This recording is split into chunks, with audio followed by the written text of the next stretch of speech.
నీ వాక్యము నా పాదములకు దీపమును, నా త్రోవకు వెలుగునే ఉన్నది. Thy word is a lamp unto my feet and a light unto my path. దయచేసి కూర్చోండి. దేవుని అతి పరిశుద్ధ నామానికి మహిమ ఘనత ప్రభావం కలుగాక. దేని వాక్యం చదువుకొని దేని వాక్యాన్ని ధ్యానం చేద్దాము. నిర్గమకాండము 20వ అధ్యాయము 4, 5, 6 మళ్ళీ ఒకసారి నేను చదువుతాను, అందరు వినండి. పైన ఆకాశమందే గాని క్రింది భూమిందే గాని భూమి కింద నీళ్ళందే గాని ఉండు దేని రూపమునైనను విగ్రహమునైన నీవు చేసుకొనకూడదు, వాటికి సాగిల పడకూడదు, వాటిని పూజింపకూడదు. దేవుడు తన బిడ్డలకి, ఇజ్రాయేలుకి, ఈ లోకంలో వారందరికీ, అలాగే యేసుక్రీస్తు ద్వారా మనందరికీ దేవుడు ఒక ఆజ్ఞ ఇస్తున్నాడు. ఏమిటి ఆజ్ఞ?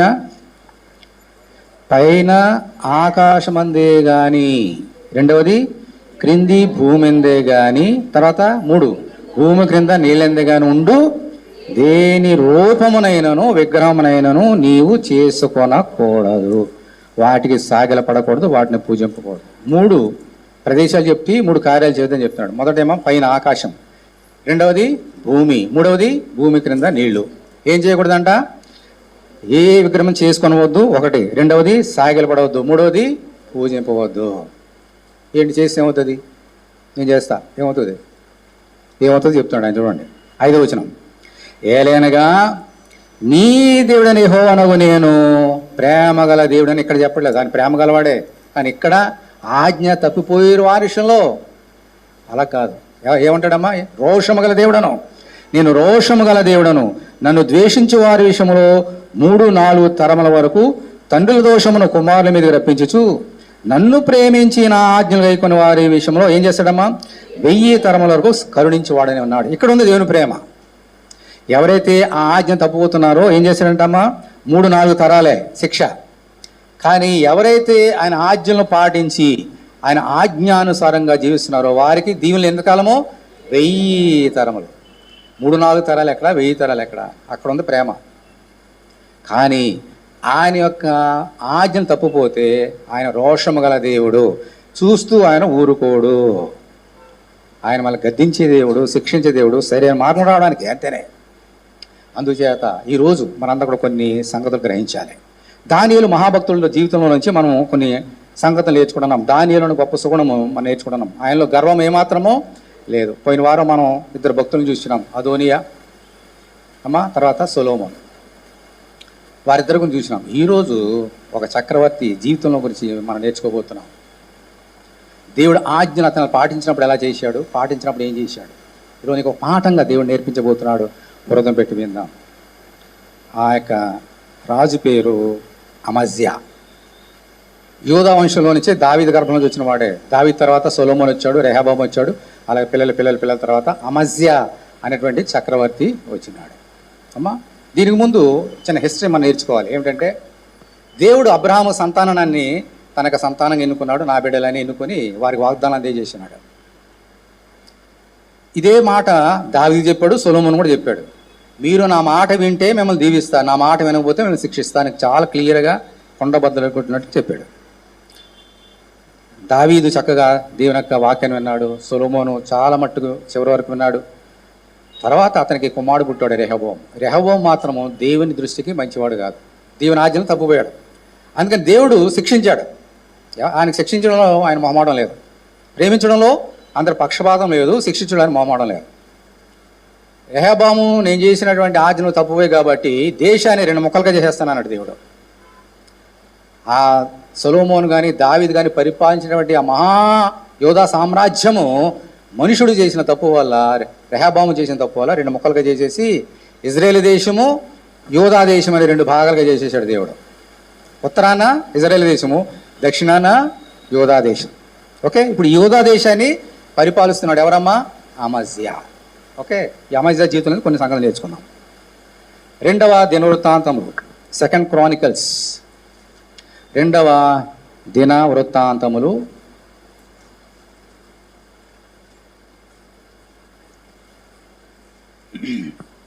25వ అధ్యాయం.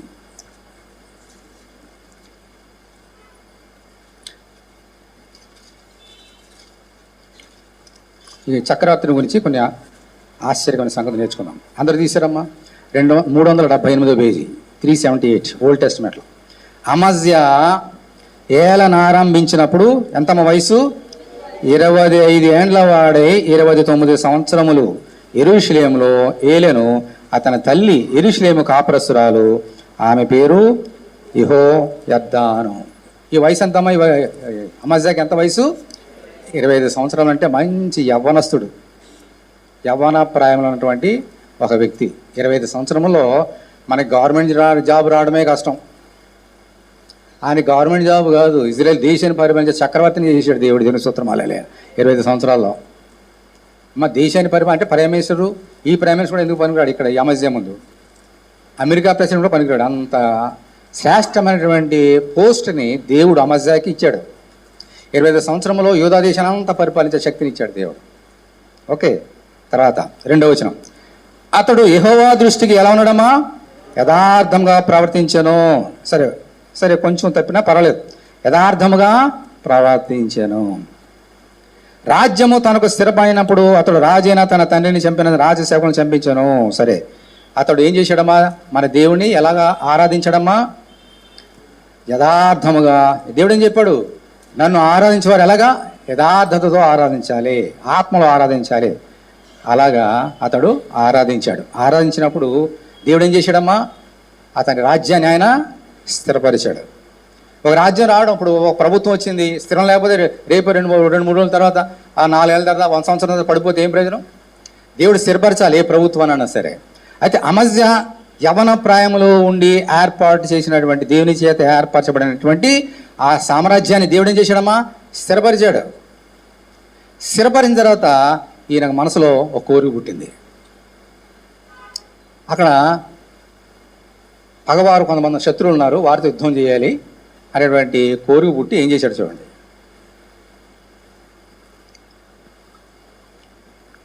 5వ వచనం. అమజ్యా యూదా వారిని అందరిని సమకూర్చి యూదా దేశమంతటను బెన్యామీను దేశమంతటను వారి వారి పితరుల ఇండ్లను బట్టి సహస్రాధిపతులను శతాధిపతులను నియమించను. అతడు 20 సంవత్సరం మొదలుకొని అంతకు పై ప్రాయం గల వారిని లెక్కింపగా ఈటను డాళ్లను పట్టుకొని యుద్ధమునకు పోదగినట్టి యోధులు 3 లక్షల మంది కనబడిరి. యుద్ధానికి వెళ్ళని ఆశపడి నాతో పాటు యుద్ధం చేసేవారు ఎంతమంది ఉన్నారు? సామ్రాజ్యం లెక్కబడితే 20 సంవత్సరం పైబడిన వారు ఎంతమంది ఉన్నారమ్మా? 3 lakhs యోధులు. యుద్ధం చేసి గెలవగలిగినటువంటి యోధులు 3 లక్షల మంది ఉన్నారు. అయితే ఇతడు ఎక్కడికైతే యుద్ధానికి వెళ్ళాలనుకుంటున్నాడో వారిని జయించడానికి ఈ 3 లక్షల మంది సరిపోరు. ప్రభు చెప్పాడు కదా, ఓ గోపురం కానీ ఏదైనా చేయలేనప్పుడు కూర్చొని ఆలోచించుకోవాలి. గోపురం కట్టడానికి నా దగ్గర డబ్బులున్నాయా లేదా? యుద్ధానికి వెళ్ళినప్పుడు నేను గెలవగలను లేదా? నా యొక్క శక్తి సామర్థ్యం సరిపోతుంది ఆలోచించుకోవాలి కదా. అలా ఆలోచించుకున్నాడు అమజ్యా. ఆలోచించుకుంటే ఈ 3 లక్షల మంది సరిపోరు అని తెలిసింది. అప్పుడు ఏం చేశాడు చూడండి, మళ్ళీ చదువుతున్నా. లెక్కింపగా ఈటను డాళ్లను పట్టుకొని యుద్ధమును పోదగినట్టు యోధులు 3 లక్షల మంది కనబడారు. ఇప్పుడు 6వ వచనం.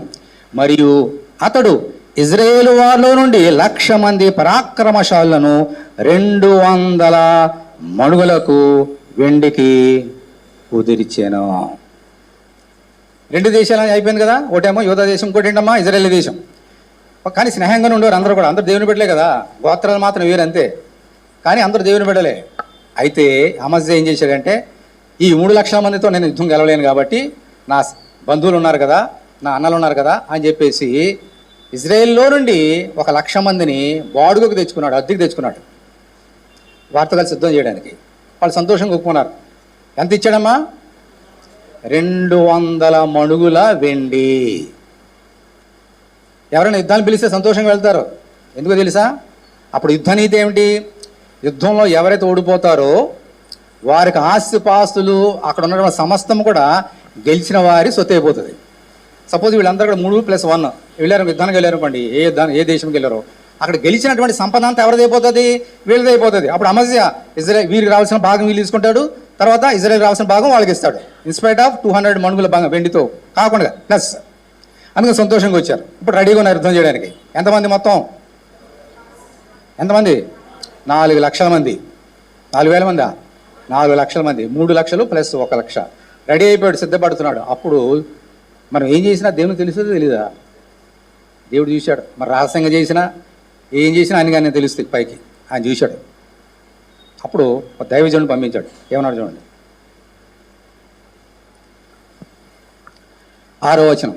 మరియు అతడు ఇజ్రాయేల్ వారిలో నుండి 1,00,000 మంది పరాక్రమశాలను 200 మణుగుల వెండికి కుదిర్చాను. దైవజనుడైన ఒకడు అతని వద్దకు వచ్చి, ఒకడు వచ్చాడంటే ఎవరు పంపించారు అతన్ని? అతడు వచ్చేసాడా? దైవజనుడు ఒక్కడు వచ్చేసాడా? దేవుడు పంపించాడు. వచ్చాడు. ఏమంటున్నాడు చూడండి, రాజా, ఇజ్రాయేలు వారి సైన్యమును నీతో కూడా తీసుకొని పోవద్దు. యెహోవా ఇజ్రాయేలు వారు ఎఫ్రాయిములలో ఎవరికిని తోడుగా ఉండడు. అలాగూ పోనని ఒకవేళ నీకున్న ఎడల పొమ్ము, యుద్ధము బలంగా చేసినను దేవుడు నీ శత్రువు ఎదుట నిన్ను కూల్చును, నిలబెట్టుటయు పడవేటయు దేవుని వశమే కదా అని ప్రకటించెను. హల్లెలూయా. అమ్మా, అక్కడ ఏముంది?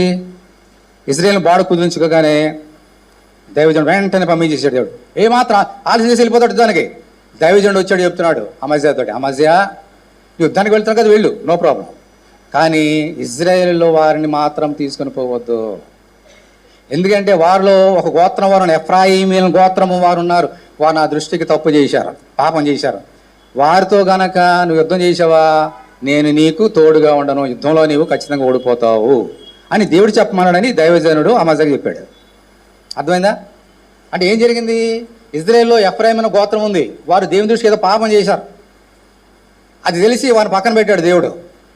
ఇప్పుడు అటువంటి నేను పక్కన పెట్టిన వారిని నువ్వు తీసుకుని వెళ్తే నీతో నేను ఉన్నాను, నువ్వు ఓడిపోతావు అని దేవుడు హెచ్చరిస్తున్నాడు దైవజనుడి ద్వారా. విన్నాడా వినలేదా? చూద్దాం.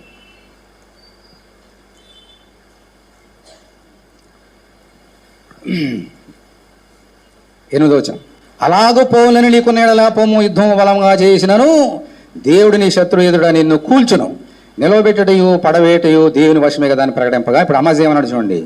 అమజ్యా దైవజనుని చూచి, ఇజ్రాయేలు వారి సైన్యమునకు నేను ఇచ్చిన 200 మణుగుల వెండికి ఏమి చేసేదమని అడిగినందుకు, దీనికంటే మర్యాదకముగా యెహోవా నీకు ఇయ్యగలడని ఆ దైవజనుడు ప్రత్యుత్తరం ఇచ్చిన. దేవుని స్తోత్రం. హల్లెలూయా. ఇప్పుడు ఈయనకు డౌట్ వచ్చింది. సరే, దేవుడు నాకు చెప్తున్నాడు, వింటా, నేను మాట వింటా. మరి ఇజ్రాయేల్ని బాడుగా కూర్చుకోవడానికి 200 మణుగుల వెండిని నేను ఇచ్చాను కదా, ఇప్పుడు నేను వద్దు బొమ్మంటే అంత నాకు లాసే కదా, తీసుకుంటాడండి, అడ్వాన్స్ ఇచ్చేసి మళ్ళీ ఇస్తాడేంటి? ఈ రోజులైనా 10 రూపాయలు అడ్వాన్స్ ఇస్తే ఇవ్వట్లేదు, 200 మణుగులు ఇస్తే మళ్ళీ ఇస్తారా? మరి ఎలాగో నాకు లాస్ కదా అన్నాడు. ఎవరమ్మా? కరెక్ట్ అన్నాడా లేదా? కరెక్టే. ఇప్పుడు మనం బయటకు వెళ్తాం, 10 రూపాయలు జేబులో పడిపోయి, ఓన్లీ ఎవరిని తీసుకొని వెళ్ళిపోతావా? ఆఫీస్కి లేట్ అయిపోయిన పర్లేదు, ఆ 10 రూపాయలు దొరికే వరకు గంట సేపు అక్కడ వెతుకుతావు. నీకంటే ముందు నేనే వెతుకుదా. ఆ 10 రూపాయలు జేబులో పడితేనే ఆఫీస్కి వెళ్తా, వాళ్ళు తిట్టినా పర్లేదు. 10 రూపాయలు పోగొట్టుకోవడానికి ఇష్టపడతామా? మీరు చెప్పండి. ఒక జీతం 4 రోజులు ఆపిస్తేనే మనం బతకలేం కదా. 200 మణుగులు అంటే ఎంత నేర్చుకొని వినండి, ఎంత లాస్ వినండి. 200 మణుగుల వెండి అని ఎంత ఖరీదో తెలుసా మీకు? ఈ జరిగి కొన్ని వందల సంవత్సరాలు, వేల సంవత్సరాలు అయింది. ఈ రోజులతో మనం లెక్క కడితే 200 మణుగులు అంటే 3 టన్నులు, 3000 kgs ఇంచుమించుగా. ఎంతగా? 200 మణుగులు వెండి అంటే ఎంత? 3000, అంటే 3 టన్నులు, 3 లేదా 3000 కేజీలు. 1000 కేజీ అంటే 1 టన్ను, 3 టన్నులు అంటే 3000 కేజీలు. 1 కేజీ వెండి ఎంత తెలుసా మీకు హైదరాబాద్లో ఇప్పుడు ఈరోజు? ఆడవాళ్ళు చెప్పండి, ఇప్పుడు చూస్తుంటారు కదా, కొంటారు కదా, చెప్పాలి. 1,00,000 రూపాయలు ఇంచుమించుగా. అంటే కొంచెం ప్లస్ ఉంది, రౌండ్ ఫిగర్ మీకు అర్థం కావడం చెప్తున్నా. ఎంతమ్మా? 1,00,000 రూపాయలు. ఒక వెండి కేజీ 1,00,000 రూపాయలు. 3000 కేజీలు ఇంటూ 1,00,000 వేయండి, ఎంత? క్యాలిక్యులేటర్ వేయండి. వద్దులే, నేను చెప్తా. 30 కోట్లు. ఎంత? ఈరోజు లెక్క కడితే ఆ 200 మణుగులు వెండి ఖరీదు ఎంతమ్మా? 30 కోట్లు. 10 రూపాయల సంగతి చెప్పాను కదా, 30 కోట్లు ఎవరైనా వదులుకుంటారమ్మా? ఆయన గుండెలో రాయబడింది. 30 కోట్ల వెండిని ఇచ్చేసాను కదా, ఎలాగో నాయన దైవజనుడా అని అడుగుతున్నాడు. దేవుని స్తోత్రం. హల్లెలూయా, హల్లెలూయా. దేవునికి తెలియదా 30 కోట్లు నష్టపోతాడని? దేవునికి తెలియదా? వెంటనే దేవుని నోట్లోంచి వచ్చిందమ్మా, దీనికంటే అధికముగా నీకు ఇవ్వగలడు. దేవుని స్తోత్రం. హల్లెలూయా. అయ్యో 30 కోట్లు పోతున్నా బాధపడొద్దు. 30 కోట్లు కాదు, దానికి రెట్టింపులు అధికంగా ఇవ్వగలడు అని చెబితే నేనేం చేసేవాడిని అంటే, ఏమి ఇస్తాడో లేదని చెప్పేసి మానేసి యుద్ధానికి వెళ్ళిపోయి చిత్తు ఓడిపోయి పరిగెత్తుకొచ్చేవాడు. నేనైతే నాకు డబ్బు కావాలి కదా, దేవుడి మాట ఎందుకు నాకు? కానీ అమజ్జా అలా చేయలేదు. నాలంటోడు కాదు, మంచోడు. దేవుడు చెప్పిన మాట అన్నాడు, దేవుని స్తోత్రం హల్లెలూయా. అలాగా దేవుడు నాకు ఎంతకంటే అధికంగా ఇస్తాడా, ఓకే అని చెప్పి ఇజ్రాయెల్ని పిలిచాడు. పిలిచి ఏమన్నాడు చూడండి,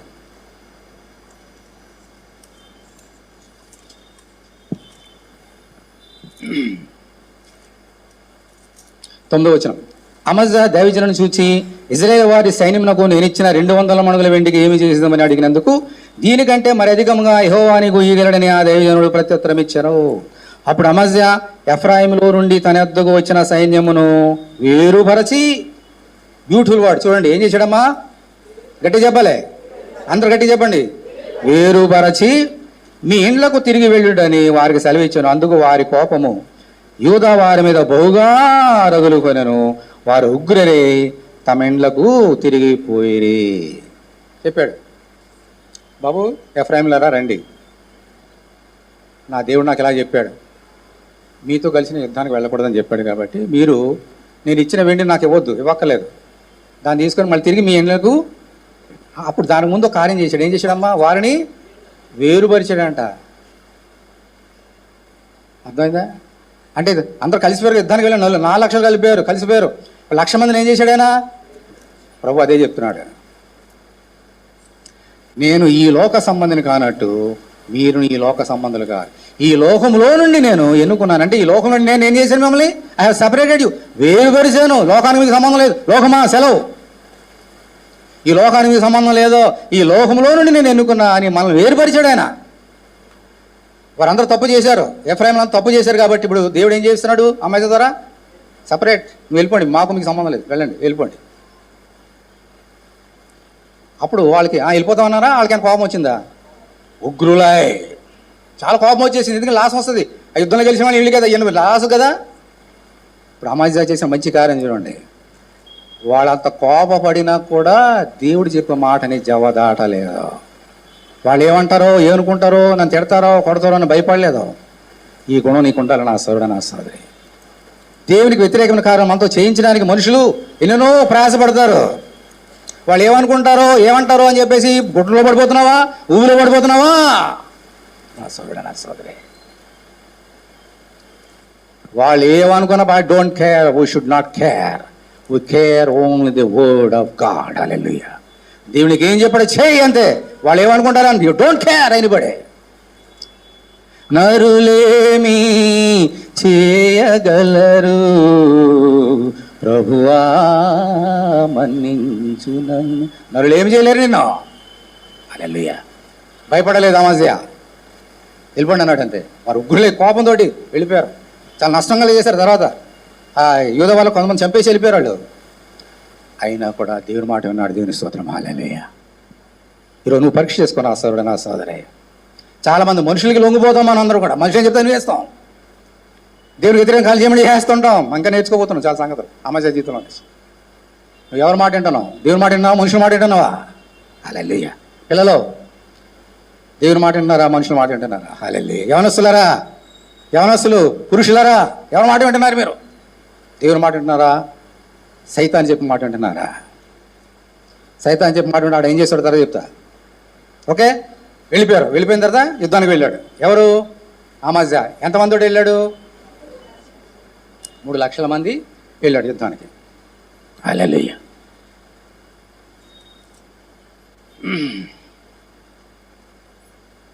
పదకొండవ వచనం. అందరూ ఉగ్రులై తమ ఇంటికి వెళ్ళిపోయారు కదా. ఇప్పుడు 11వ వచనం. అంతటా అమాజ్యా ఏం చేశాడమ్మా? పిరిగివాడే అని ఉందా? 1,00,000 మంది వెళ్ళిపోతే నాకేమొస్తుంది? పిరిగితనం రావాలి. కానీ ఏం చేశాడంట? 1,00,000 మంది వెళ్ళిపోయిన ధైర్యం తెచ్చుకున్నాడంట. ఆ ధైర్యం నీకు ఉండాలి ఈరోజు. ఆ ధైర్యం నీకు ఉండాలి. మనుషులు వెళ్ళిపోయినా దూరం అయిపోయినా పర్వాలేదా, దేవుడు దూరం కావకు. అంత అమాజ్యా ధైర్యం తెచ్చుకొని తన జనులతో కూడా బయలుదేరి ఉప్పు పల్లపు స్థలమును పోయి సెయిరు వారిలో 10,000 మందిని హతము చేసిన దేవుని స్తోత్రం హల్లెలూయా. సెయిరు ప్రాంతానికి వెళ్ళి అక్కడ యుద్ధం చేసి 10 మందిని కోల్గొట్టి. వాళ్ళందరూ పరాక్రమశాలుడు ఓడిపోతే మిగిలినంతా కూడా పారిపోతారు ఆటోమేటిక్గా. తర్వాత ఏం చేయడం చూడండి, 12వ వచనం. ప్రాణముతో ఉన్న మరి 10,000 మందిని యోధవారు చెరబట్టుకొని వారిని ఒక పేటి మీదకి తీసుకుని పోయి ఆ పేటి మీద నుండి వారిని పడవేయగా వారు తుత్తినెలై పోయిరి. అందరిని చిత్తుగా ఓడించేశాడు. ఎంతమంది తోటమ్మా? 3,00,000 మందితోడు. ఎందుకని ఓడించాడు? ఎవరున్నారు అమాజాకి తోడుగా? దేవుడు తోడుకున్నాడు. దేవుని స్తోత్రం, హల్లెలూయా. చూసారా? వినండి అందరూ కూడా. దేవుడు చెప్పిన మాట నీకు నష్టము కలిగినా దేవుని చెప్పిన మాట వింటే దేవునికి తోడుగా ఉంటాడు. నీకు నష్టం కలిగి చేయనివాడు, నీకు ఏ ఆపద నీ దగ్గరకు రానివాడు. దేవుని స్తోత్రం, హల్లెలూయా, హల్లెలూయా. కానీ ఇక్కడే పడిపోతాం మనందరం కూడా. ధైర్యంతో కోల్పోయి వాళ్ళు ఏమనుకుంటారో వీళ్ళు ఏమనుకుంటారో మనుషులు చెప్పిన మాట విని దేవునికి దూరం అయిపోయి దేవునికి అయిష్టమైన కార్యాలు చేసి దేవుని ఒకరిని తల మీద తెచ్చుకుంటాం. అమ్మాయి అలా చేయలేదా? ధైర్యం తెచ్చుకున్నాడు, దేవుడు చెప్పిన మాట విన్నాడు, యుద్ధానికి వెళ్ళాడు, గెలిచాడు. ఎందుకంటే అతని పక్షాన్ని యుద్ధం చేసింది ఎవరమ్మా? యెహోవా దేవుడు. ఇప్పుడు ఇందాక చెప్పాను కదా, యుద్ధ నీతి ఏంటమ్మా? ఓడిపోయిన వాళ్ళు అందరూ చచ్చిపోయారు, 20,000 మంది చచ్చిపోయారు. అక్కడ విస్తారమైన కొల్ల సొమ్ము ఉంది. ఇప్పుడు ఆ సొమ్ము అంతా ఎవరిది అయిపోయింది? ఇప్పుడు అమాజ్యాది అయిపోయింది. కొల్ల సొమ్ముని తెచ్చుకుంటున్నారు. 30 కోట్ల కంటే రెట్టింపు రెట్టింపు రెట్టింపు దేవుడు ఇచ్చాడు. దేవుని స్తోత్రం, హల్లెలూయా. అతడు పోగొట్టుకున్నటువంటి ఆ వెండి కంటే, ఎవరైనా ఇంట్లో వెండే ఉంటుందా ఇంకేమైనా ఉంటుందా? మీ ఇంట్లో వెండే ఉంది ఇంకేమైనా ఉందా? దానికంటే బంగారం ఉంటుంది ముందు. ఆ సేరుల దగ్గర వెండి ఉంది, ప్లస్ ఏముందమ్మా? అది రాయబడలేదు, మనకు తెలుసు ఏముంది అక్కడ? బంగారం. ఆ వెండిని బంగారాన్ని ఇంకేముంటాయి? ఇంకా పశువులు, మందలు, ఇంకా పనివారు అందరిని తీసుకుని కొల్ల సొమ్ము తీసుకొని వచ్చేసాడు ఇంటికి. విస్తారమైన కొల్ల సొమ్ము.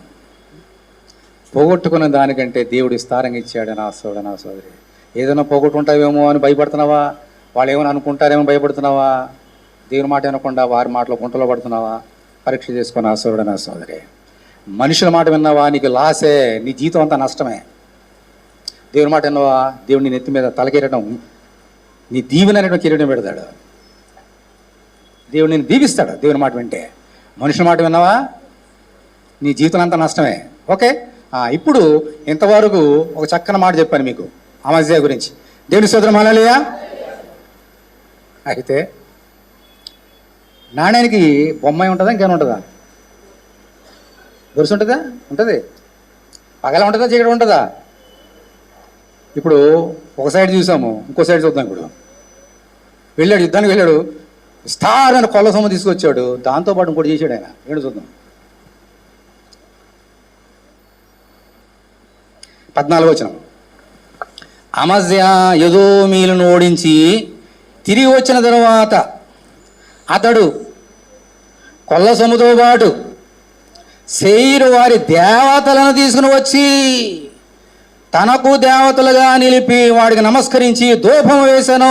అందుకొరకు యెహోవా కోపము అమజ్యా మీద రగులుకొనెను. మై గాడ్, ఇందాకేం చెప్పాడు ఆయన? నన్ను ప్రేమించావా? 1000 తరాలు చెప్పిన మాట వినలేదా? 4 తరాలు నష్టమే నీకు చెప్పించాడు కదా. ఇప్పుడు దేవుని మాట విన్నాడు కాబట్టి విస్తారమైన కొల్ల సొమ్ము తీసుకు 30 కోట్ల కంటే విస్తారమైన కొల్ల సొమ్ము వచ్చింది. ఇప్పుడు ఏం చేస్తాడు ఆయన? ఇంతకేం చదువుకున్నాం? పైన ఆకాశం ఎందే కానీ, భూమి ఎందే కానీ, భూమి రెండుండి కానీ, నీళ్ళు ఉంది. ఏ విగ్రహం చేసుకోవద్దు, ఒకటి సాగిల పడవద్దు, వాడికి పూజ. ఈయన ఏం చేస్తున్నాడంట? కొల్ల సొమ్ముతో పాటు వారి విగ్రహాలు చేసుకుని, అది భయంకర మాట ఉంది అక్కడ. నేను చెప్తున్నాను చూడండి, ఎంతమంది గమనించారో తెలియదు, నేను చెప్తాను చూడండి. అతడు శేయీరు వారి దేవతను తీసుకుని వచ్చి ఏముందమ్మా తర్వాత? అదే తప్పు. అక్కడ ముందు ఒక మాట ఉంది, అది చదువు. తనకు దేవతలుగా, హల్లెలూయా. శేయీరుని దేవతలు తీసుకొచ్చాను లేదు, తీసుకుని వచ్చి తనకు దేవతలుగా చేసుకున్నాడు. తనకు నీ దేవుడని యెహోవా అని నేనే చెప్తుంటే నువ్వు దేవుడు ఆ పక్కకెళ్ళు. వేరుపరిచాడు ఈయనే, దేవుని వేరుపరుస్తున్నాడు. వేరుపరిచి శేయీరు దేవతల విగ్రహాలు తీసుకుని వచ్చి తనకు దేవతలుగా చేసుకున్నాడంట. అంటే దేవుడు ఇచ్చినటువంటి ఆజ్ఞలు ఏం చేశాడు ఈయన? ఎందుకని? కళ్ళ ముందు ఏం కనబడుతుంది? దేవుడు కనబడుతుంది. ఏం కనబడుతుంది? డబ్బు. ఇంకా దేవుడు లేదు, ఏం లేదు. ఏమి లేనప్పుడు ప్రభువా ప్రార్థన చేస్తాం, అన్ని ఇచ్చాడు అనుకోండి, దేవుడు లేదు, ఏం లేదు, పక్కన పెడతాం. ఆయన మనల్ని వేరుపరచాడు కదా, మనమే ఆయన వేరుపరుస్తాం అన్ని కంఫర్ట్ జోన్లో ఉన్నప్పుడు. దేవతలు తీసుకొచ్చి తనకు దేవతలుగా చేసుకొని ఏం చేసేది చూడండి. తనకు దేవతలుగా నిలపడం అంటే ఏంటి? ప్రతిష్ఠించాడనమాట తన దేశంలో, యూదా దేశంలో. వాడికి నమస్కరించి మాత్రమే కాదు, ఏం చేసినా ధూపం వేసాను. మై గాడ్, ధూపం ఎవరికి వేయాలమ్మా? తండ్రికి వేయాలి, ఇంకెవరికి వేయకూడదు ధూపం. అటువంటి దేవతలను ధూపం వేసాడు విగ్రహాల ముందు. మై గాడ్, చూసారా మనుషులు, చూసారా ఎలా ఉంటారో? ఏ రోజు ఎలా ఉంటారో తెలియదు. నేను ఎండవరో అలాగా ఉన్నాడు, ఈరోజు మారిపోయాడు. మనుషులు నిన్న ఒకలాగా ఉంటారు, నేడు ఒకలాగా ఉంటారు, రేపు ఎలా ఉంటారో తెలియదు. కానీ మన దేవుడు ఎవరమ్మా? నిన్న నేడు యుగ యుగంలో ఏకరీతిగా ఉన్నాడు. అటువంటి దేవుడు మనం ఆరాధన చేస్తుంటే ఈ లోకంలో ఆయన ప్రజలు ఎలా ఉన్నారమ్మా? ఎలా ఉన్నారో వాళ్ళే తెలియదు, ఎలా మారిపోతుందో తెలీదు. అందుకని ఏం చేశాడు చూడండి దేవుడు. అందుకు యెహోవా కోపం అమజ్యా మీద రగులుకోవడం అంటే ఏంటి? కిండిల్ అంటాం. కట్టెలో అక్కడ అగ్ని మండుతుందమ్మా అమ్మా, అందులో నెయ్యి వేసాం లేదంటే పెట్రోల్ వేసాం, ఏమవుతుంది? ఇది ఆరిపోతుందా? ఏమవుతుంది? అగ్ని ఇంకా 10 రెట్లు పెరుగుతుంది. అలాగూ దేవునికి అమజ్యా మీద వచ్చిందమ్మా కోపం వచ్చింది. మామూలు కోపం కాదు, రగులుకుందంట. ఓకే, కానీ దేవుడు ప్రేమవాడే కదా. గట్టి ఎవరు మాట్లాడరండి, గట్టి చెప్పండి. దేవుడు ఎప్పుడు కూడా శిక్షించాలని కానీ కోరుకోడు. ఆయన శిక్షించే ముందు తప్పు చేస్తున్నావు జాగ్రత్త, సరిదిద్దుకొని చెప్తాడు. దొంగతనం చేస్తున్నావు సరిదిద్దుకో, వ్యభిచారం చేస్తున్నావు సరిదిద్దుకో, అబద్ధాలు చెప్తున్నావు సరిదిద్దుకో, నీ ప్రవర్తన బాగోలేదు సరిదిద్దుకో, అది నేను శిక్షిస్తా అని ముందుగా ప్రేమతో మాట్లాడతాడు. వినకపోతే అప్పుడు శిక్ష. ముందు ఏం చేశాడు? ఇజ్రాయేల్తో యుద్ధం చేయకుండా వెళ్ళాడా? దైవజనులు పంపించాడా? మరి అందరూ దేవుని ప్రేమ ఉందా లేదా? మరి ఇప్పుడు కూడా అంతే, తప్పు చేస్తున్నాడు, విగ్రహాలు తెచ్చుకొని పూజ చేస్తున్నాడు. అప్పుడు ఇంకో ఆయన వచ్చాడు ఈయన దగ్గరికి. ఎవరు చూడండి, దేవుడు పంపించాడు ఇంకో ఆయన్ని. అందుకు యెహోవా కోపం అమజ్యా మీద రగులుకొనెను, ఆయన అతని యొద్దకు ప్రవక్తను ఒకరిని పంపగా. ముందు ఎవరిని పంపించాడమ్మా? దైవజనుని పంపించాడు. ఇప్పుడు ఎవరిని పంపించాడు? ఏకంగా ఒక ప్రవక్తనే పంపించాడు. ఇద్దరు దైవజనులే, ఇంకా ప్రవక్త అంటే ఇంకా మోర్ ఆథెంటిక్. ప్రవక్త వచ్చాడు ఎవరి దగ్గరికి?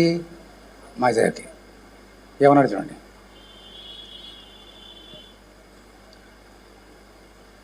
ఆయన అతని ఎద్దుకు ప్రవక్తను ఒకరిని పంపగా అతడు, నీ చేతిలో నుండి తమ జనులను విడిపింప శక్తి లేని దేవతల యొద్ద నీవెందుకు విచారణ చేయదు అని అమజ్యాతో అనేను. వచ్చి అంటున్నాడు ప్రేమతోటి, అమజ్యా నువ్వు తప్పు చేసినావయ్యా, ఆ విగ్రహాలకి ప్రాణం ఉందా?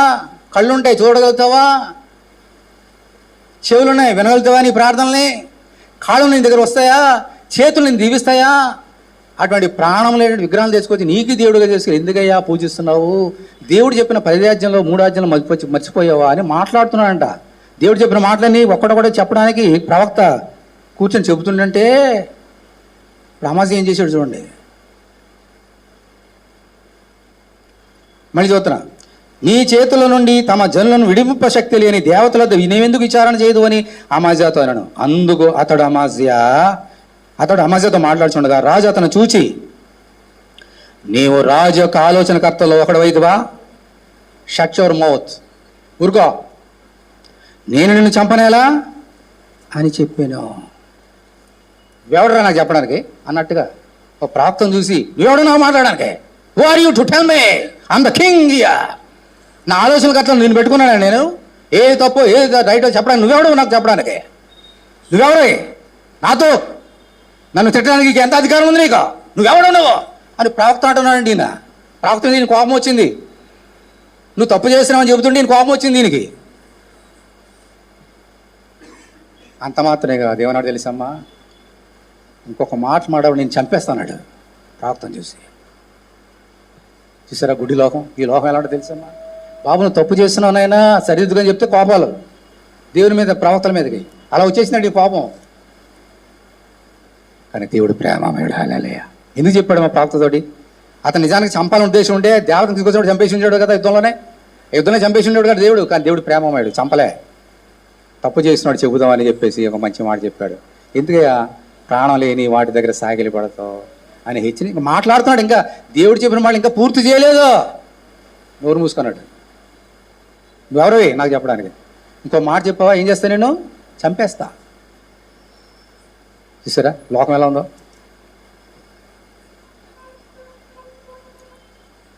తర్వాత చూడండి, ఊరుకునమో నేను నువ్వు చంపనేలా అని చెప్పగా ప్రవక్త ఇప్పుడు ఏమన్నాడు? దేవుడు ఏమన్నాడు చూడండి ప్రవక్త ద్వారా, నీవు ఇలాగున చేసి నా ఆలోచనను అంగీకరింపకపోవట చూచి దేవుడు నిన్ను. ఇప్పుడు చూడండి ఆయన రోషం, ఇంతకుముందు ప్రేమ, ఇప్పుడు రోషం. దేవుడు నిన్ను నశింప చేయని ఉద్దేశించున్నాడని నాకు తెలియని చెప్పి ఊరుకున్నాడు. ఎందుకు ఊరుకున్నాడు? చెప్పొద్దన్నాడు, ఊరుకున్నాడు కదా, ఊరుకున్నాడు.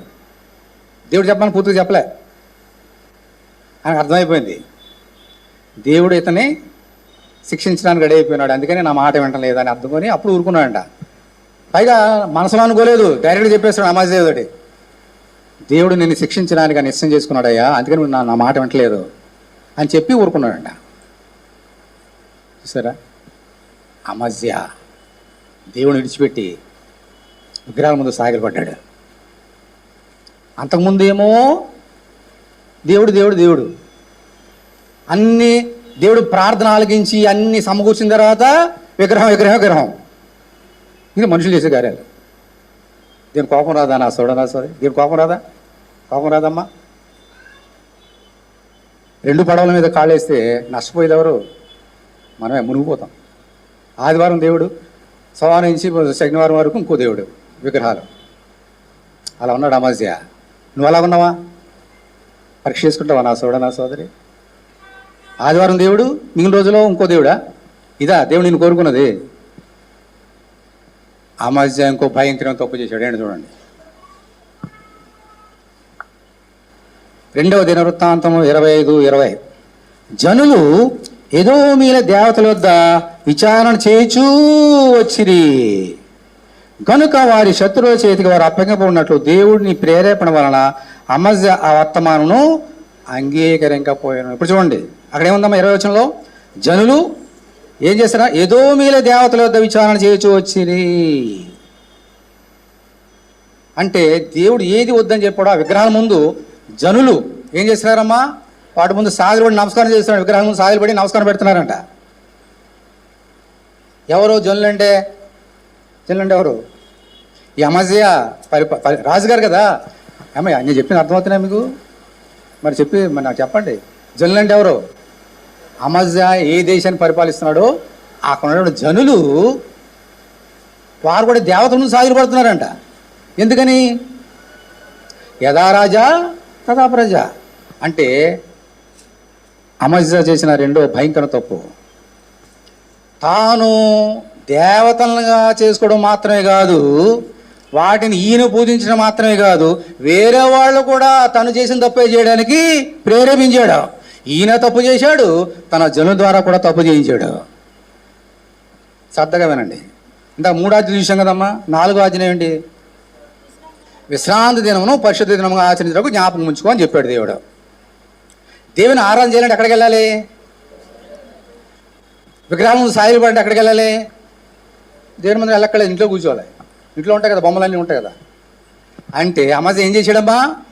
దేవుని మందిరానికి వెళ్ళకుండా ఇంట్లోనే కూర్చొని ఆ బొమ్మల ముందు, ఆ ఫోటోల ముందు సాయిలు పడి నమస్కారం చేశాడు, దండం పెట్టాడు. ఇది చూసి ఈయన చేయడం కాదు, మీరు కూడా చేయండి అని ప్రోత్సాహం చేశాడు. నేను చర్చికి మానేశాను, నేను వెళ్ళను, దేవుని మందిని ఆరాధన చేయను, మీరు కూడా మానేని చెప్తే వాళ్ళు కూడా మానేశారు. ఈయన మానేశాడు, వేరే వాళ్ళు మానేయడం కూడా చెప్తే వాళ్ళు విన్నారట ఈయన మాట. అలా ఉంటారు లోకం. నేను మానేయడం మాత్రమే కాదు, 10 మందిని నాకు కూడా తీసుకుపోతా మానేయడానికి. దావీదు భక్తుడు ఒక మాట అన్నాడు, వినండి. దేవుని మందిరంకు వెళ్ళదమని జనులు నాతో అనినప్పుడు నేను ఏముంది? కోపడ్డాను అనందా? ఏముంది? సంతోషించింది, ఆనందించింది. అంటే దావీదుకి ఎంత సంతోషం అండి దేవుని మందిరంలో ఆరాధించాలని. అందుకే ఆయన కీర్తనలు రాశాడు. ఆయన నా ప్రాణం యెహోవాను సంధించము, ఆయన చేసిన ఉపకారములు దేవుని మరొకదని రాశాడు. అటువంటి మధురమైన కీర్తనలు, రమ్యమైన కీర్తనలు. ఎవరైనా మందిరానికి వెళ్దామంటే సంతోషించేవాడంట.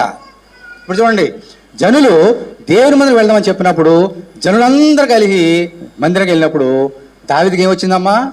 సంతోషం వచ్చింది. ఇప్పుడు రివర్స్ చేద్దాం. దావీదు దేవుని మందిరం వెళ్ళినప్పుడు మేము రావమన్నారు అనుకోండి, అప్పుడు ఎలా ఉంటుంది? దావీదుకి సంతోషం ఉంటుందా? ఏముంటుంది?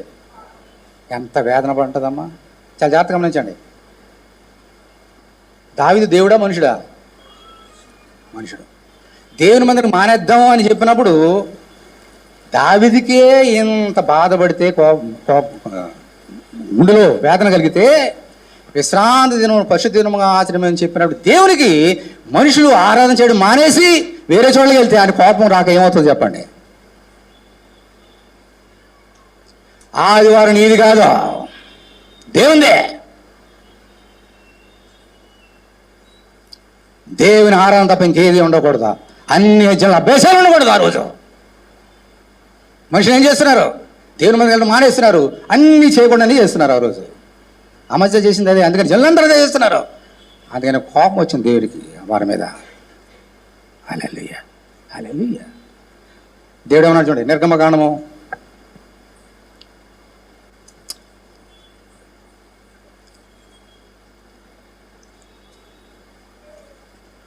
23వ అధ్యాయం తీయండి. నిర్గమకాండము 23వ అధ్యాయం.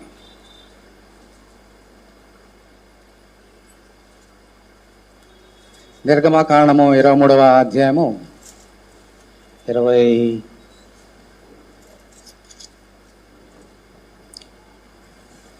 చూడండి, నేను చూస్తున్నాను చూడండి. 24 వచనం. అంత బైబిల్ అంతేండి. నిర్గమకాండము 23-24. వారి దేవతలకు సాగిల పడకూడదు, వాటిని పూజింపకూడదు, వారి క్రియలు వంటి క్రియలు చేయక. చూసారా ఏమన్నాడు? వారు చేసే క్రియలు మీరు చేయకండి. హల్లెలూయా.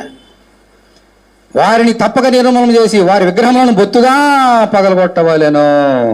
నీ దేవుడిని యెహోవాను సేవింపవలెను. అప్పుడు ఆయన నీ ఆహారం నీ పానమును దీవించును.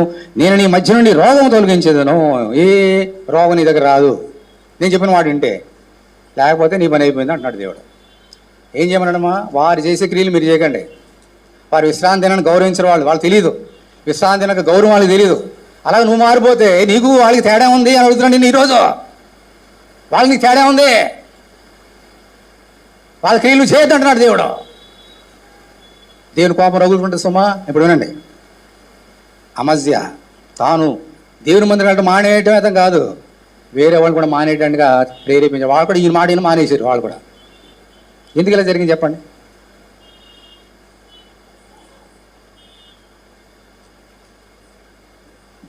దేవుడు చెప్పిన మాట వినలేదు, అమస్య చెప్పిన మాట విన్నారు. వీళ్ళు తప్పు చేయడం మాత్రమే కాదు, వినండి పాయింట్. అమస్య తప్పు చేయడం మాత్రమే కాదు, వేరే వాళ్ళు తప్పు చేయడానికి కూడా పోయి పెట్టాడు. ఎందుకో? మన తల్లిదండ్రులు చేసే కార్యం ఇదే, చేసిన కార్యం. అందుకే మనం చేస్తున్నాం ఈరోజు. అలా వినండి. ఏదైనా తోటలో దేవుడు చెప్పాడు ఆదాము హవ్వలకి, ఈ తోటలో ఉన్న ఏ ఫలం తినండి, ఆ మంచి చెడు తెలిసి మాత్రం తినవద్దు అని చెప్పాడు. సైతానుడు వచ్చి ఏమన్నాడు? అన్నీ తినేసండి, ఏం కాదు, మీరు దేవదూతలు అయిపోతారని చెప్పాడు. ఎవరు మాట విన్నారు? ఓకే, ఎవరు విన్నారు? ఆడవాళ్ళు చెప్పండి, ఎవరు విన్నారు? మొట్టమొదటిగా గట్టిగా మాట్లాడాలి మీరు. ఇప్పుడు ఆపపోయింది, గబగబా వెళ్ళిపోయింది, చెట్టు దగ్గరికి వెళ్ళిపోయింది, టక్కన కోసేసింది, అంతే తినేసింది. మరి హవ్వకి భర్త మీద ఉన్న ప్రేమ, ఈరోజు ఎంతమంది భార్యలు భర్త మీద ప్రేమ ఉందో నాకు తెలియదు, కానీ ఆయనంటే చాలా ప్రేమ. తినేసి భర్త కూడా ఇచ్చిందంట. ఇప్పుడు ఇదే సూత్రం వినండి, ఇదే మర్మం. దేవుడు ఏం చెప్పాడు? తినవద్దని చెప్తే హవ్వ ఏం చేసింది? దేవుడి మాట విందా వినలేదా? ఎవరు చెప్పిన మాట ఉంది? దేవుడు చెప్పిన మాట వినరు, వేరే వాళ్ళు చెప్తుంటారు. వెళ్ళిపోయింది, తినేసింది. పోలు తినేసి కూర్చోవచ్చు కదా, భలే బాగుంది బాగుంది అనుకోవచ్చు కదా. ఆయనకి ఎందుకు ఇచ్చింది? ఇదే మన దౌర్భాగ్యం. నేను తప్పు చేసే కాదు 10 మంది తప్పు చేయాలా, నేను సత్యం మానేస్తే కాదు 10 మందిని మానిపించేయాలా, నేను దొంగతనం చేస్తే కాదు 10 మంది దొంగతనం చేయించాలా. ఇది మనుషులకు నైజం, ఇది మనుషులకు నైజం. అక్కడి నుంచి వచ్చింది మనకి ఈ రోగం. ఈమె తప్పు చేసింది, ఊరుకోవచ్చు కదా, భర్త చేత కూడా తప్పు చేయించింది. 2 అదర్ సైడ్. మరి ఈయన దగ్గరికి వద్దాం. మా ఫ్రెండ్, మా నాన్నగారు ఎవరు? ఆదం. ఈయన కూడా చెప్పాడు కదా, ముందుకు ఈయనే చెప్పాడు, ఆమె చెప్పాడు, ఈయన చెప్పాడు దేవుడు. ఈయనేమో ఆమె చెప్పాడు తినవద్దని. ఆమె తీసుకొచ్చింది ఏంటి సరిగ్గా వచ్చింది, హవ్వ వచ్చింది. హవ్వ వచ్చినప్పుడు తినమని చెప్పింది. దేవుడు నాకు చెప్పాడు తినొద్దని. హవ్వ నేను తిన్నాను అని అనాలి కదా. ఏం చేశాడు ఈయన? ఆమె తీసుకొచ్చింది తినేసాడు ఈయన, ఆమె చెప్పింది తినేసాడు ఈయన. అంటే ఎవరి మాట విన్నాడా? ఆదాము. దేవుడి మాట విన్నాడా? అవ్వ మాట విన్నాడా? ఇదే మనకి రోగం. దేవుడు చెప్పిన మాట వినము, సైతాన్ని చెప్పిన మాటలు వింటాము, మనుషులు చెప్పిన మాటలు వింటాం, దేవుడు చెప్పిన మాట విన్నాం. అందుకని అన్నీ మానేస్తాం. దేవుడు ఏం చేయమని అన్నీ మానేస్తాం, ఏం చేద్దాం అది చేస్తాం. పైగా ఆమె తప్పు చేయడం మాత్రమే కాదు, భర్త కూడా తప్పు చేయించింది. ఈరోజు మనతో కూడా తప్పు చేస్తుంది. అమజ్య ఒక్కడే తప్పు చేయలేదు, తాను తప్పు చేసి 10 మంది చేత తప్పు చేయించడానికి ముందుకు వచ్చింది, ముందుకు వచ్చాడు అమజ్య. మై గాడ్, దేవుడు చెప్పిన మాట వినకుండా మనిషి చెప్పిన మాట వింటే సైతాన్ ఏం చేశాడు తెలుసమ్మా?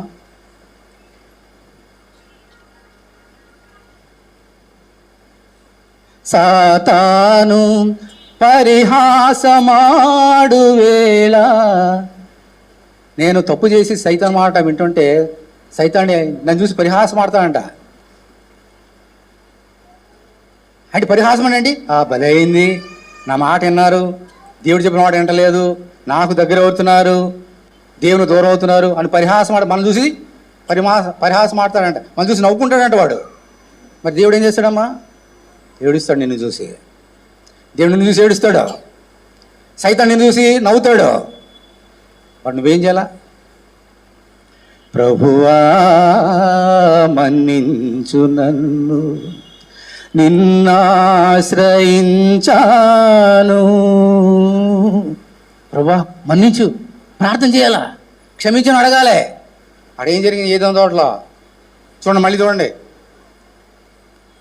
ఆదామా నువ్వు దిగంబరని చెప్పాడు, నేను తినవద్దని ఫలానా తినవా, ఎందుకు తినవా? ప్రేమతో అడిగాడు. నా తప్పేం లేదు, నాకు ఆ కోరిక లేదు, నువ్వు ఇచ్చావు కదా ఒక భార్య అవ్వ, ఆమె చెబితేనే చేశాను, నా తప్పేం లేదు అంది. చూసారా, మన సైకాలజీ వచ్చేసింది ఇప్పుడు, అదే సైకాలజీ. అమ్మ నువ్వు తప్పు చేసావంటే ఒప్పుకోరు, నా తప్పేం లేదు, వాళ్ళు చేయమన్నారు చేస్తున్నాను అంతే. మరి నీకు చెప్పాడా దేవుడు చేయొద్దని?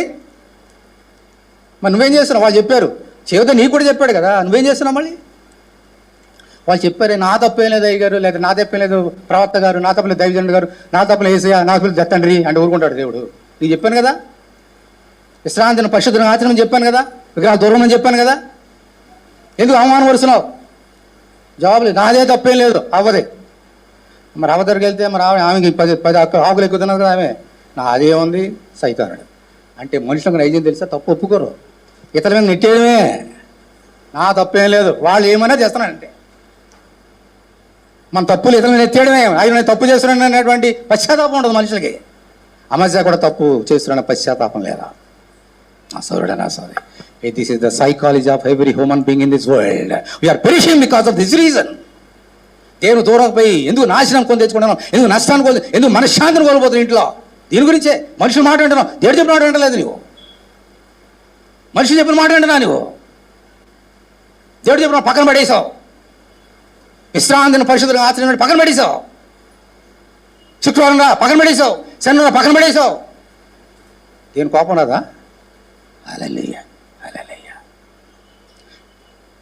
మనకు తెలియకుండానే తప్పులు చేస్తున్నాం, నిన్ను చూసి పరిహాసమాడుతున్నాడు సైతానుడు, దేవుడు ఏడుస్తున్నాడు, క్షమించమన్నాడు దేవుడిని. అయిపోలేదు ఇంకా, ముగిస్తున్నా వినండి, చాలా శ్రేష్టమైన సంగతులు చెప్తున్నా వినండి. దేవుడికి వ్యతిరేకంగా అమజ్య పాపం చేశాడు, దేవుడిని ఆశ్రయించినంతకాలం వద్దలే చేశాడు దేవుడు. ఎప్పుడైతే విగ్రహాలను సాగిపడి నమస్కారం చేశాడో శిక్షించాడు. మనకు ఉన్నది కోరిక, ప్రేరేపణ వచ్చేస్తే, అక్కడికి వెళ్ళగానే వచ్చేస్తే ప్రేరేపణ, వాడిని చూడగానే వచ్చేస్తే ప్రేరేపణ, సాయి పడిపోవాలి నమస్కారం చేయాలండి. పక్కన దేవుడు చెప్పి వద్దు వద్దు వద్దు, లేదు నువ్వు పక్కకు వెళ్ళిపో సాయిలు పడడమే మన వంతు, నమస్కారం చేయడమే మన వంతు. హల్లెలూయా. ఇప్పుడు చూడండి అసలు సంగతి చూడండి, ఇప్పుడు అసలు సంగతి వద్దాం. మళ్ళీ చూడండి 2వ దినవృత్తాంతములు 25వ అధ్యాయం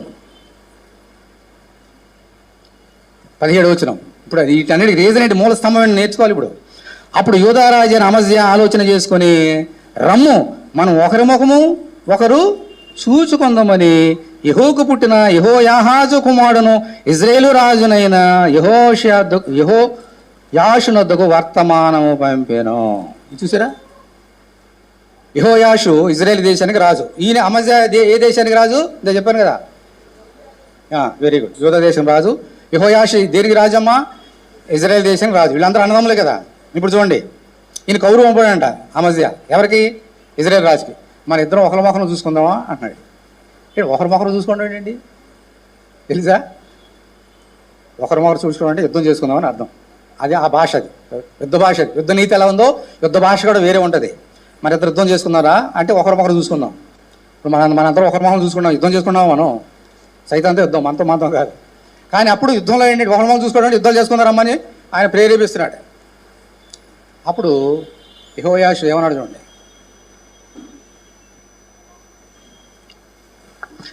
కాగా ఇజ్రాయేలు రాజన 18 యెహోయాషు యూదా రాజైన అమజ్యాకు ఇలాగో తిరుగా వర్తమానం పంపాను. నీ కుమార్తె నా కుమార్తెమని లెబానోన్లో ఉన్న ముండ్ల చెట్టు లెబానోన్లో ఉన్న దేవదారు వృక్షమునకు వర్తమానం పంపగా లెబానోన్లో సంచరించి ఒక దుష్టమృగం ఆ ముండ్ల చెట్టును త్రొక్కేసాను. ఇది ఒక ఉపమానం చెప్పాడు.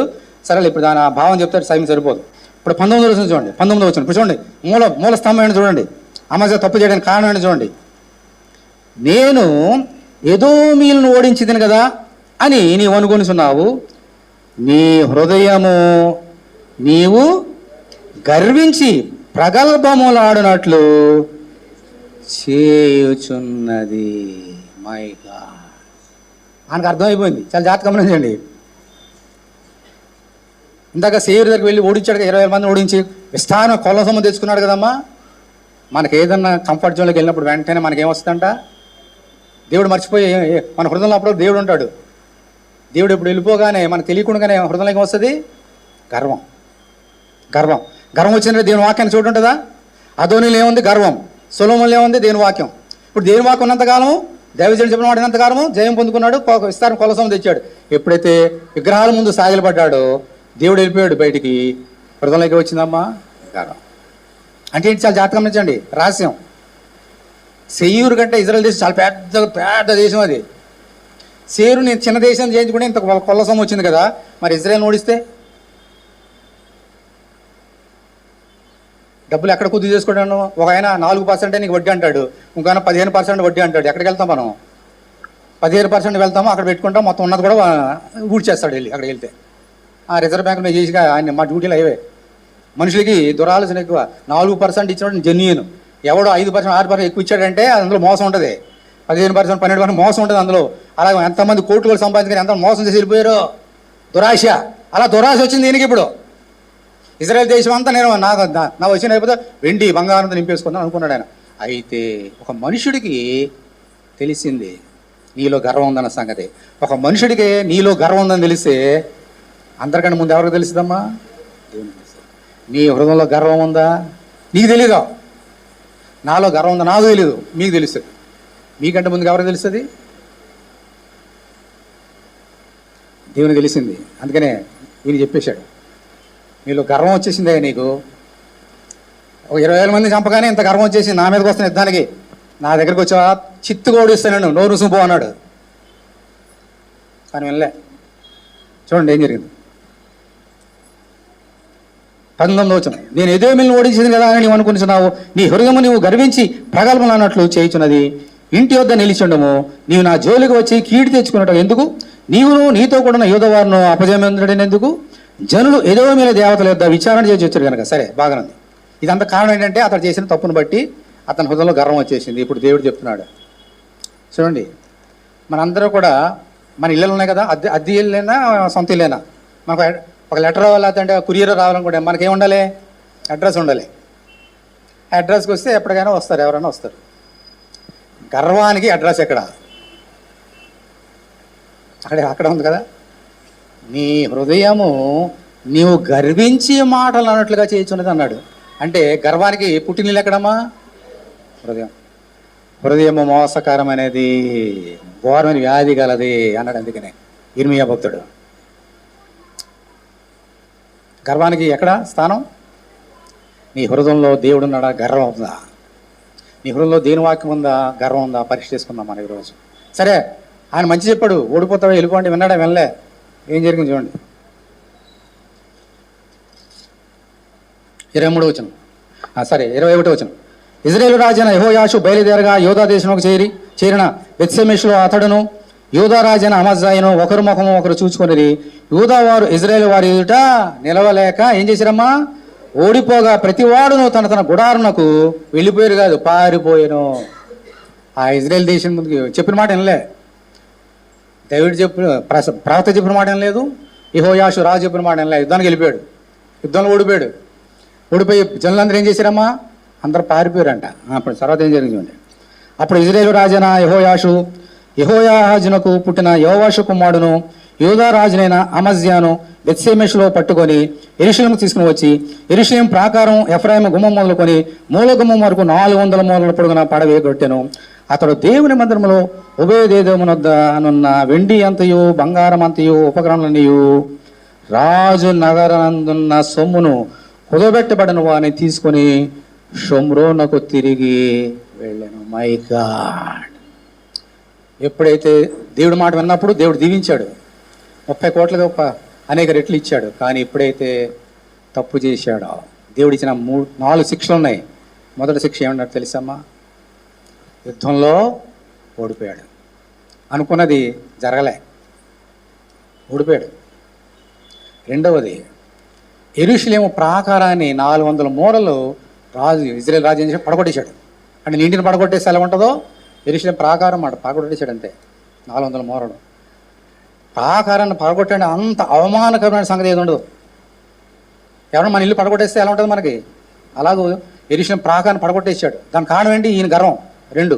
మూడోది, ఇందాక కొల్ల సొమ్ము ఎంత తీసుకొచ్చాడో, వెండి బంగారము ఇంకా ఎంతమంది జనులు అందరిని కూడా ఏం చేశాడంటే ఆయన తీసుకుపోయాడు. అంత మాత్రమే కాదు, దేవుని మందిరములో ఉన్న వెండిని బంగారాన్ని కూడా తీసుకుపోయాడు. My God, my God! అతడు సంపాదించినంతా పోగొట్టుకున్నాడు. అంత మాత్రం కాదు, దేవుని ఉన్నది బంగారం దేవుంది, దాన్ని కూడా పోగొట్టుకొని లాగిన అమాజ్య చేశాడు. అంటే దేవుని మందిరం అవమానం తెచ్చాడు అమాజ్య, దేవుని మీద కీడు తెచ్చాడు అమాజ్య. 3 శిక్షలు వేశాడు దేవుడు. ఓడిపోయాడు యుద్ధంలో. అమ్మా, దేవుని యొక్క మందిరం ప్రాకారాన్ని పడగొట్టేశారు. సొమ్మంతా తీసిపోయాడు. దేవుని మందిరంలో సొమ్మంతా కూడా తీసిపోయాడు. ఫైనల్ 4వ శిక్ష ఏంటది? 27వ వచనం చూడండి. 27వ వచనం, అమజ్యా యెహోవాను అనుసరించుట మానివేసిన తరువాత జనులు యెరూషలేములో అతని మీద కుట్ర చేయగా అతడు లాకీషునకు పారిపోయాను. ఇప్పుడు చాలా జాగ్రత్తగా గమనించండి, ముగిస్తున్నా. ఎవరు కుట్ర చేశారమ్మా అమజ్యా మీద? జనులు అని ఉంది. ఎవరా జనులు? ఇందాక చెప్పాను కదా, జనులు అంటే అడిగాను కదా మేము ప్రశ్న. ఏం చెప్పారు మీరు? ఏం చెప్పారు ఇందా జనులు అంటే? యోధారాజు పరిపాలిస్తున్నటువంటి పరిపాలనలో ఉన్నటువంటి జనులు. ఆ జనులందరినీ ఏం చేశాడు ఈయన? విగ్రహం మందిరం వెళ్ళడం మానేయించి విగ్రహం చేయడానికి ప్రేరేపించాడు. వారందరూ విగ్రహం చేశారా లేదా? ఇప్పుడు చూడండి, దేవునికి తీర్పు కూడా చూడండి. ఏ అమజ్యా ఎవరితో పాపం చేయడానికి ప్రేరేపించాడో అదే జనులు అమజ్యా మీద ఏం చేశారమ్మా? కుట్ర చేశారంట. కుట్ర చేయగానే భయపడిపోయి పారిపోయాడు. ప్రాణం పోయింది, ప్రాణం గుప్పులు పెట్టుకొని. నీవు చేయనిదే నీ నెత్తి మీదకి వచ్చు అన్నాడు దేవుడు. నువ్వేం తప్పు చేస్తావు అదే నీ నెత్తి మీద రప్పిస్తాన్నాడు దేవుడు. ఆ జనులు తాను తప్పు చేయడం మానేసి దేవుని మందిరాలు మానేసి వాళ్ళు కూడా మానింపించేశాడు. అందుకే దేవుడు ఏం చేస్తాడమ్మా? వారినే ప్రేరేపించి ఇతని మీద కుట్ర చేశారంట, వచ్చి పారిపోయాడు.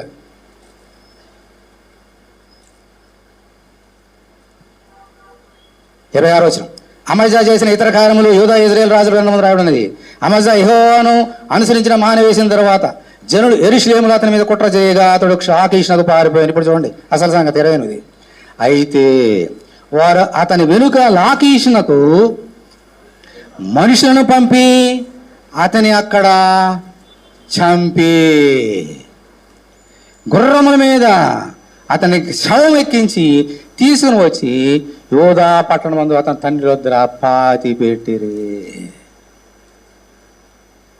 ఎవరు చంపేశారు అమ్మాయిని?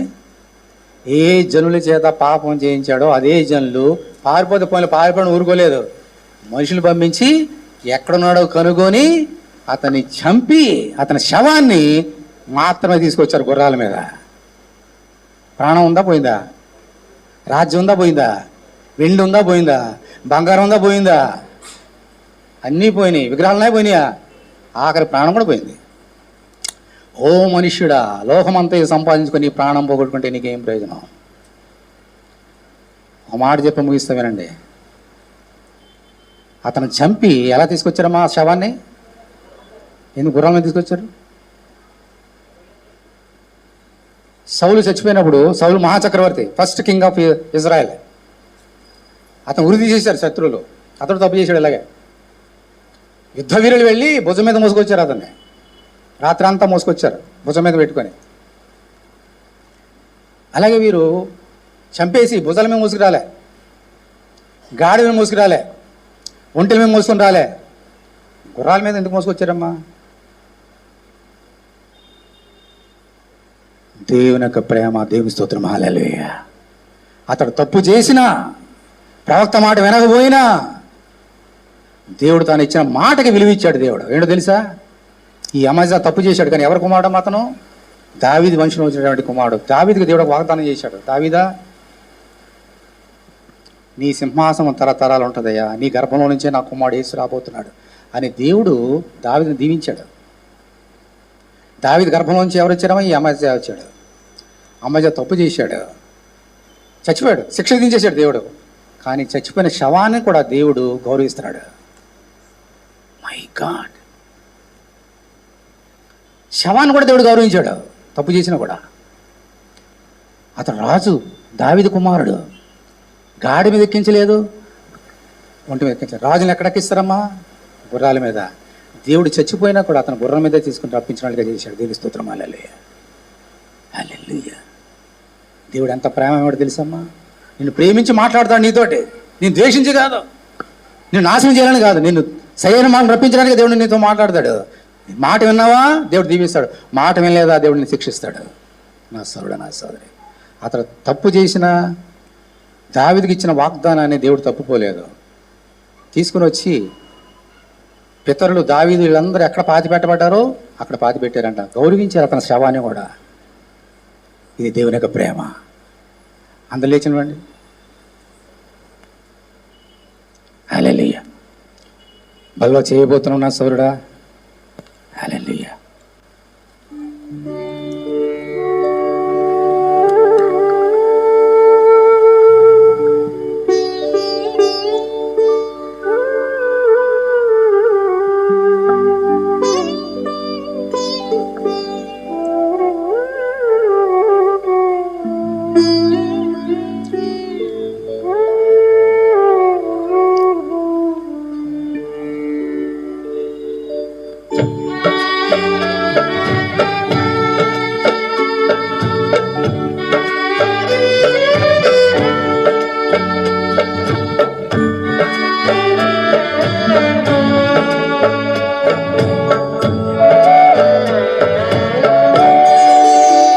ప్రభువా మన్నించు నన్ను, నిన్నాశ్రయించాను,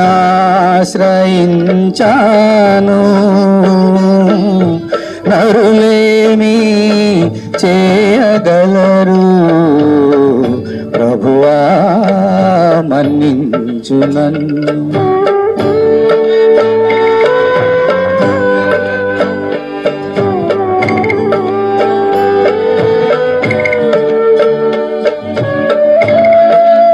సోదరుల సోదరి, అలా చేయబోతున్నావు.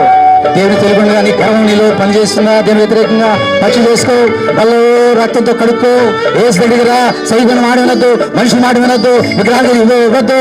నీ స్థానం, ఈ హృదయం అన్నికంటే భయంకరమైన వ్యాధి ఉన్నది, తొలగించుకో, ఏసు రక్తంలో కడుక్కో. సాతాను నన్ను చూచి పరిహాసమాడు వేళ,